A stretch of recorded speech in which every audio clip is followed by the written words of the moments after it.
જય સ્વામિનારાયણ મિત્રો, વાગી ગયા છે સવારના 5 ને આપણે કરી ભગવાનને પ્રાર્થના, પછી બેઠા સીધા નાવા વાલા, પછી કરી લીધી આપણે ભગવાનની પૂજાને ઉપડા પારસભાઈને તેડવા. પારસભાઈને ધર્મેશને તેડીને આવી ગયા સીધા આપણે જીમમાં. કાયા ઘા જાય છો પણ બધે. પછી થઈ ગયું આપણું વર્કઆઉટ ચાલુ. આજે ભાઈ ચેસની વર્કઆઉટ હતી હો ભાઈ.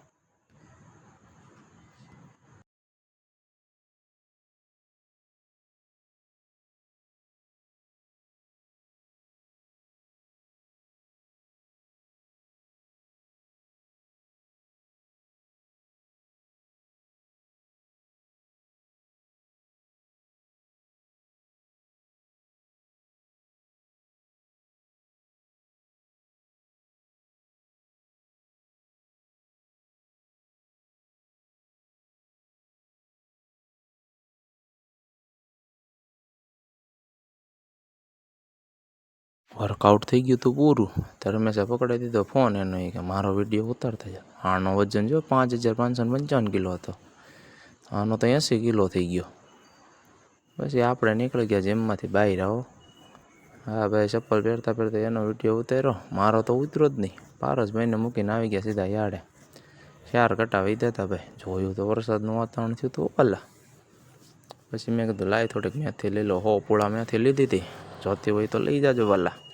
પછી આવી ગયા જીમમાંથી આપણે પાછા ઘરે. સ્નેહીડાને ઝૂલાવીને પછી લાવી ગયા આપણે બાને અને મમ્મીને પગે. પછી મમ્મીએ જ નાસ્તામાં કરી દીધા હતા ડ્રેગન વાલા. ડ્રેગન ખાઈને આવી ગયા મંદિરે. બાને મંદિરે મૂકીને પછી થતું હતું મોડું, એટલે કાંઈ ભગવાન પાસે ગયા નહીં. પછી આવી ગયા યાડે. ભગવાનને જય સ્વામિનારાયણ કરીને ધમુ પાસે આવ્યા. ધમુ કેરી ગોઠવતો લાગે શું? હા એલા કેરી જ છે આવી જાય, ખાયું એટલે લઈ જાજો. પછી ભાઈ બે ગયો તો મગમઠનો નાસ્તો કરવા. ભેળાનો હોય એમ માંડ્યો તો લેવા.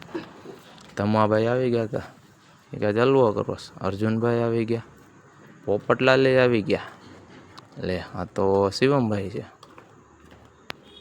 પછી હાંજા કર્યો થોડો બંધ. અહીંયા થઈ ગયો આપણો બ્લોગ પૂરો ભાઈ. લાઈક ને કમેન્ટ કરતા જાજો. બહુ મજા તો શેર કરતા જાજો, ફોલો તો કરતા જ જાજો.